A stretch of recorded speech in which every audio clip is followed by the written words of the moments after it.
Hi, this is Dr. Frederick. A student asked about formulas for computing R, and so first of all, there's a number of ways to compute a formula, or a number of formulas to compute a value of R, and so she used z-scores, which is fine.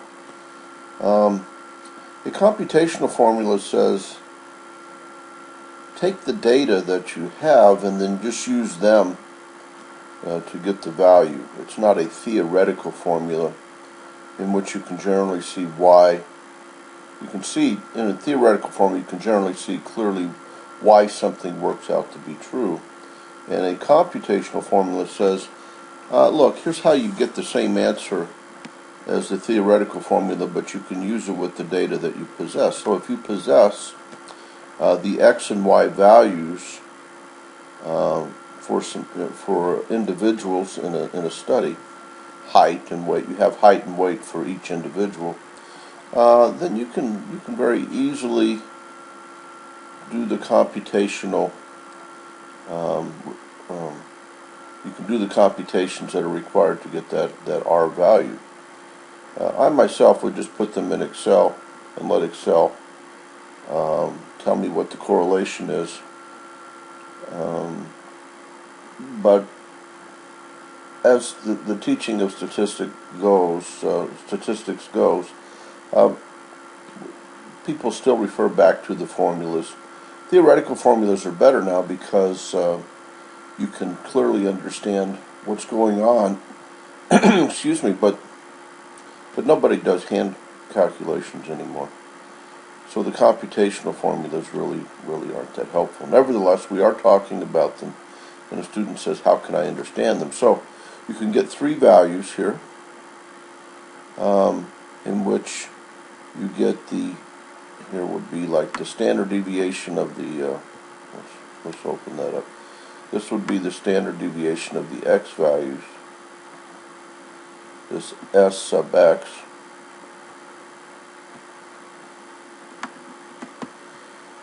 Is what's the standard deviation of the x values. This one would be what is the standard deviation of the y values. And then the third one is what's the standard deviation of the product of the x and y values. You get that three pieces of information, that's equal to your correlation in this sort of relationship. Now, I show you how to get those values. Basically, the standard deviation of the x values is the standard formula for standard deviation with n in the denominator, not n minus 1. Okay, and then this is how you would get the standard deviation of the product of the x and y values. Now, what does this little I mean, this x sub I? It says, look, let's say we have 10 people. Well, what you do is you take person number 1, you subtract the mean, and then you square that value. And then you take person number 2, you subtract the mean, you square that value. And if you go back to week 3 and look at how we did, well, probably week 2. If you go back to week 2 and look at how we computed standard deviations, this is what you were doing. Okay, you had your sub i's, which is each individual, x1, x2, x3, x4. You had 20 x values from x2 to x21, as I recall. And at each point, you were subtracting the mean of those 20 values. So that's stuff we've already done. Now here, in this value, it's the same sort of thing. We have n, which is the number of pairs, and then we have an x and y for each person. We have a height and weight for each person. You multiply the height times the weight, and then you add up all those products, and then you add up all the x's, and you multiply that by the sum of all the y's. And so the little I here just means which x are we talking about, x1, x13, x14, that sort of thing. So I hope that's helpful to you. I think that, well, here's how we do it. Okay. we keep going through the instructions. We have x values and y values. And so I show you step by step how to do all this sort of stuff. Well, to get an x squared value that you might use in a formula, well, you square the x's. Here you square the y's. And here's the product terms. 3 times 5 is 15. 6 times 9 is 54. Okay.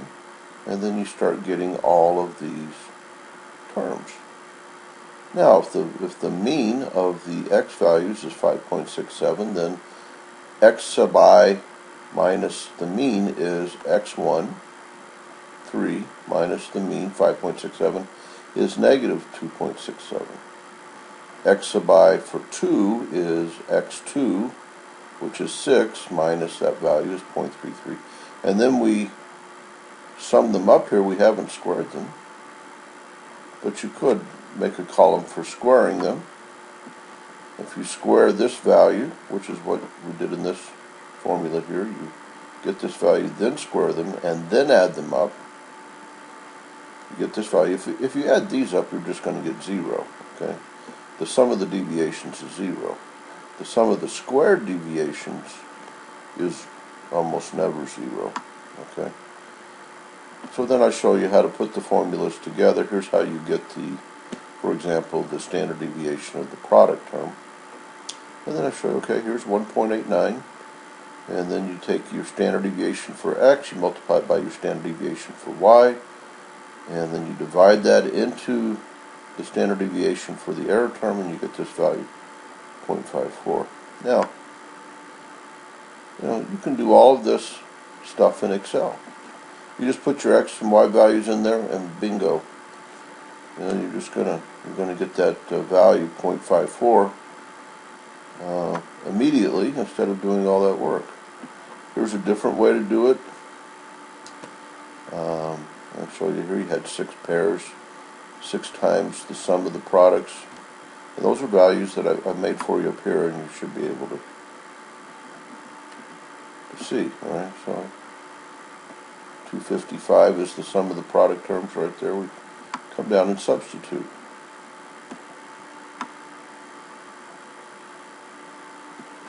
Six times 255 minus the sum of the x's times the sum of the y's.